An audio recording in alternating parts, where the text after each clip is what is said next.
Hotel ஸ்டைல்ல மெது வடை எப்படி செய்யறதுன்னு பார்க்கலாங்க. இது ரொம்ப சுவையாகவும் இருக்கும். அதே சமயத்துல நம்ம மிக்சியில தான் அரைச்சு எடுத்துக்க போறோம். வாங்க எப்படி செய்யறதுன்னு பார்க்கலாம். ஃபர்ஸ்ட் நம்ம ஒரு பவுல் எடுத்துக்கலாம். அதுல உளுத்தம்பருப்பு 1 கப்பு, கடலைப்பருப்பு 1/4 கப்பு. இது ரெண்டையும் தண்ணியில நல்லா கழுவிட்டு 3 மணி நேரம் தண்ணி ஊத்தி ஊற வச்சிடலாங்க. இப்ப 3 மணி நேரம் ஆயிருச்சு. நம்ம ஓபன் பண்ணி பார்க்கலாம். நல்லா ஊறிடுச்சு. இப்போ இதில் இருக்கிற தண்ணியை வடிச்சிட்டு நம்ம மிக்சியில் போட்டு அரைச்சி எடுத்துக்க போகிறோம். மிக்சி ஜாரை எடுத்துட்டு காஞ்ச மிளகாய் 8, தண்ணியை வடிச்சிட்டு எடுத்து வச்சிருக்க உளுந்து, அடுத்ததா தண்ணியை வடிச்சிட்டு எடுத்து வச்சிருக்க கடலைப்பருப்பு. இந்த மாதிரி கடலைப்பருப்பை சேர்த்து நம்ம அரைச்சி மெதுவடை சுடும்போது செம டேஸ்டாக இருக்கும். கல்லுப்பு தேவையான அளவு சேர்த்திக்கலாம். நம்ம அரைக்கும் போது தண்ணி சேர்க்காம ஃபர்ஸ்ட் நம்ம அரைச்சி எடுத்துக்கலாம். தேவைப்பட்ட கொஞ்சமாக தண்ணி தெளித்து அரைச்சி எடுத்துக்கணும். ரொம்ப தண்ணி சேர்த்திடாதீங்க, அப்புறம் உங்களுக்கு மெதுவடை சரியாக வராது. பாருங்க, இந்த மாதிரி வெண்ணெய் மாதிரி வரணும். இப்போ நம்ம அரைச்சி வச்சிருக்கிறத ஒரு அகலமான பாத்திரத்தில் டிரான்ஸ்ஃபர் பண்ணிடலாம். பாருங்க, இந்த மாதிரி கன்சிஸ்டன்சில தான் இருக்கணும். அடுத்ததா பொடியாக கட் பண்ணி வச்சிருக்க வெங்காயம் 1, பொடியாக கட் பண்ணி வச்சிருக்க பச்சை மிளகாய் 1, தோலை நீக்கிட்டு துருவி வச்சிருக்க இஞ்சி 1 இன்ச்சு சைஸு, 1/2 ஸ்பூன் அளவுக்கு மிளகை எடுத்து நல்லா பொடிச்சு வச்சிருக்கேன். இப்போ இதை ஆட் பண்ணிடலாம்.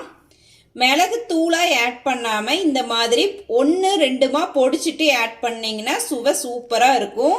பொடியாக கட் பண்ணி வச்சிருக்க கருவேப்பிலை, பொடியாக கட் பண்ணி வச்சிருக்க கொத்தமல்லி இலை, கொஞ்சமாக பெருங்காயத்தூள் சேர்த்திக்கலாம்.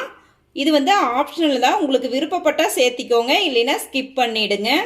இப்போ அடுப்பை பற்ற வச்சுட்டு ஒரு கடாயை அடுப்பில் வச்சுட்டு எண்ணெய் பொரிப்பதற்கு தேவையான அளவு சேர்த்திட்டு நல்லா சூடு பண்ணிக்கலாம். இப்போ எண்ணெய் காஞ்சிட்டு இருக்கிற டைமில் நம்ம மாவை நல்லா பிசைஞ்சு எடுத்துக்கலாம். பிசையும் போதே நல்லா கலக்கி விட்டுக்கோங்க. உப்பு காரமெல்லாம் செக் பண்ணிக்கோங்க. உங்களுக்கு குறைவாக இருந்தால் சேர்த்திக்கோங்க. வடை போடுறதுக்காக நான் இந்த மாதிரி ஒரு எண்ணெய் கவரை எடுத்திருக்கேன். பாருங்க, கட் பண்ணியிருக்கேன். இந்த மாதிரி உங்ககிட்ட வீட்டில் வாழை இலை இருந்தால் எடுத்துக்கலாம். எங்கிட்ட வாழை இலை இல்லை, அதனால இந்த மாதிரி எண்ணெய் கவரை எடுத்திருக்கேன். இன்னொரு கிண்ணத்தில் தண்ணி எடுத்து வச்சிருக்கேன். கொஞ்சமாக தண்ணி எடுத்து இப்படி கையில் நல்லா அப்ளை பண்ணிக்கலாம். எதுக்காக அப்படின்னா மாவு கையில் ஒட்டாமல் வர்றதுக்காக. இப்போ பிசைஞ்சு வச்சுருக்க மாவுல இருந்து கொஞ்சம் மாவை எடுத்து இந்த மாதிரி உருண்டை பிடிச்சிக்கலாம். உருண்டை பிடிச்ச மாவை இந்த மாதிரி கவரில் வடை மாதிரி தட்டிடலாம். அப்பப்போ இந்த மாதிரி தண்ணியை நம்ம கையில் லைட்டாக அப்படி டச் பண்ணி நல்லா ஸ்ப்ரெட் பண்ணிக்கோங்க. அப்போ தான் ஒட்டாமல் இருக்கும். இப்போ நடுவாண்டை இந்த மாதிரி ஓட்டை போட்டுக்கலாம். இப்போ மறுபடியும் நம்ம இந்த மாதிரி கையில் தண்ணி இந்த மாதிரி ஸ்ப்ரெட் பண்ணிக்கலாம். இப்போ தட்டி வச்சிருக்க வடையை இப்படி கையில் போட்டுக்கலாம்.